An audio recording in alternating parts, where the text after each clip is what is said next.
BBC Sounds. Music, radio, podcasts.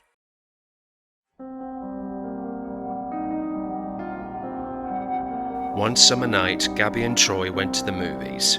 Then they went for a ride in Troy's car and drove out to the edge of town. They parked the car in a secluded spot that was a well-known lover's lane.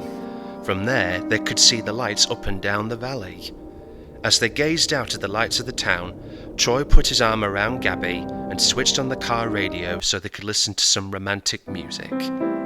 He leaned over and the young couple began kissing and cuddling. Just as they were getting into the mood, the music suddenly stopped and a newsreader's voice came on the radio. "This is an emergency announcement. Earlier tonight, a crazed murderer escaped from the state mental asylum. Police are warning citizens to be on their guard since the patient is considered armed and dangerous. The insane killer is nicknamed the Hook Man because, after he lost his right hand in an accident, it was replaced with a steel hook. Everyone in the area should be on the lookout for a man fitting this description. If you see anything suspicious, you should report it to the police immediately." Gabby became frightened and asked to put the windows up and lock the doors. "That's a good idea," Troy said. Gabby knew that the state insane asylum was not that far from the Lover's Lane, as her dad used to work there. She was also worried that the remote area where they were parked was the perfect spot for a deranged madman to lurk, and had seen enough horror movies to know better. Troy was feeling brave and assured her that they were perfectly safe. He locked all of the car doors, then tried to kiss her again. Gabby became frantic and pushed him away, insisting that they leave immediately. "Maybe we should really go home," Gabby anxiously said. "But it's only 10 o'clock. Troy dismissively mentioned that it was only 10 o'clock, but Gabby was aware of the time. She just wanted to leave. As the couple argued, Troy joked that the man wasn't going to come all the way out there. Why would he? And if he did, how could he get in? The doors and windows are locked.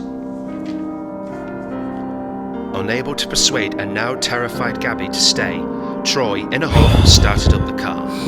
It was at this moment when Gabby thought she'd heard someone, or something, scratching at the side of her door. "Did you hear that?" she asked. "Sounded like somebody was trying to get in." "I heard nothing," said Troy as he slammed the car into gear and spun its wheels as he pulled out of the parking space. On the way back to town, they had both calmed down and amused each other about how irrational they had both been. When they pulled up outside Gabby's house, Troy got out of the car and walked around to open the door for her. For a long time, he just stood there, staring at the door, his face as white as a ghost, his expression frozen in fear. At first, Gabby couldn't figure out what was wrong. Then, she realised that her door was still locked. Although she was still uneasy about earlier, she had assumed Troy was joking and smiled as she unlocked it. Still, he just stood there. Gabby was puzzled and rolled down her window. Then, she saw that Troy was staring down at the door handle. Slowly, she looked down herself and began to scream uncontrollably. There, hanging from the door handle, was a bloody stainless steel hook. The killer had almost claimed his newest victims.